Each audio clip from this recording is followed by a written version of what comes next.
SSC 26, 27, 28 ব্যাচে যারা রয়েছে বৃত্ত থেকে এই দুটো এমসিকিউ দেখা যায় প্রায় সময় পরীক্ষা আসতেছে। তাই তোমার কাজ হচ্ছে 2 মিনিট সময় নিয়ে কিভাবে সলিউশন করতে হবে তা দেখে নেওয়া। অন্তত পরিমাণে এরকম 10টা এমসিকিউ তুমি পেরে যাবা যদি এই ভিডিওটা তুমি দেখতে পারো।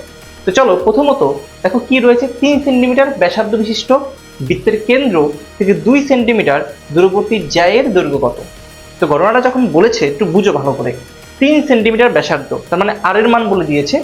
বৃত্তের কেন্দ্র, তো আমি যদি একটা বৃত্ত অঙ্কন করে তোমাকে দেখাই, একটা বৃত্ত, এই বৃত্তের কেন্দ্র এবং ব্যাসার্ধ কত সেন্টিমিটার? 3 সেন্টিমিটার।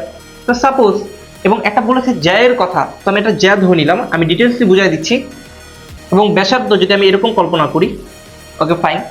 বলছে কেন্দ্র থেকে 2 সেন্টিমিটার, কেন্দ্র থেকে ধরলাম এটা 2 সেন্টিমিটার এখানে রয়েছে, এবং এই যে ব্যাসার্ধটা রয়েছে এটা হচ্ছে গিয়ে 3 সেন্টিমিটার। তো বলেছে জ্যায়ের দৈর্ঘ্য কত? জ্যা মানে এই যে এই জ্যাটা কত হবে? তো তুমি একটা জিনিস খেয়াল করে দেখো, এই জ্যায়ের মধ্যে, এই অংশটার মধ্যে এটা ত্রিভুজ হয়েছে না? আমি এতটুকু বের করবো, এই ভূমিটুকু বের করব। তাহলে এটা হচ্ছে অতিভুজ, এটা হচ্ছে লম্ব। তাহলে আমরা জানি, সূত্র জানি পিথাগোরাসের, ওই যে লম্ব স্কোয়ার প্লাস ভূমি স্কোয়ার। আমি যেহেতু ভূমিটা জানি না, আমি ধরে নিলাম এক্স, তাহলে এক্স স্কোয়ার সমান অতিভুজ স্কোয়ার। অতিভুজ কোনটা? 3। এখন তুমি খেয়াল করো, এটা হবে 4, এই এক্স স্কোয়ার এখানে রয়েছে থাক, এখানে হবে 9। এই 4টাকে ওই পাশে নিয়ে যাও, তাহলে কত হবে? 9 - 4। এই স্কোয়ারটাকে এই পাশে নিলে এখানে হবে √5। বুঝতে পেরেছি? স্কোয়ারটাকে এই পাশে নিয়েছি বিয়োগ করে। এখন তার মানে এই মানটুকু কত হইল? √5।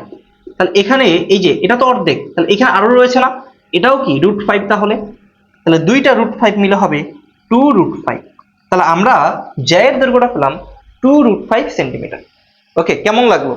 তোমরা যারা এখন পর্যন্ত আমাদের প্রাইভেট ব্যাচ অর্থাৎ সাজেশন ব্যাচে যারা যুক্ত হও নাই, খুব শীঘ্রই যুক্ত হয়ে যাও। প্রথম কমেন্টে কিন্তু লিঙ্ক দেওয়া রয়েছে। আর যারা সাজেশন পেতে চাও, কমেন্টে অবশ্যই ইয়েস লিখবা। 5 নাম্বারটা একই ক্যাটাগরি কোয়েশ্চেন। দেখো এখানে চিত্র দিয়ে দিছে, আমরা যদি একটু মুছে ফেলি, তুমি একটু খেয়াল করে দেখো, এখানে বলেছি কি ওপি, এই যে ওপি, এই লম্বটা বলে দিছে। আমি একটু অঙ্কন করে দেখাই তোমাকে। এরকম রয়েছে এবং এইরকম একটা চিত্র রয়েছে, এবং এখানে বলেছি ওপি 3 সেন্টিমিটার। তাহলে এটা হচ্ছে ও, এটা হচ্ছে পি, এটা হচ্ছে এন, এটা হচ্ছে এম।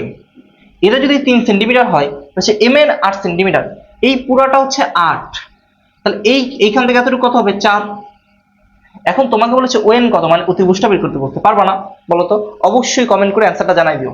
তাহলে এটা হচ্ছে ওএন, অতিভুজ। অতিভুজ স্কোয়ার সমান কি হবে? লম্ব স্কোয়ার প্লাস ভূমি স্কোয়ার, তাই না? এরকম।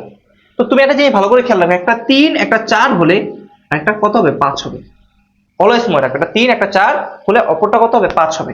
তো এই ক্যাটাগরিতে ওএনটা কত? 5 হবে। তো 5 সেন্টিমিটার অ্যান্সার। অথবা তুমি এইভাবে অঙ্ক করেও বের করতে পারো। আশা করি ক্লিয়ার, বুঝতে পেরেছো? তো এরকম মজার মজার এমসিকিউ পেতে আমাদের পেজের সাথেই থাকো।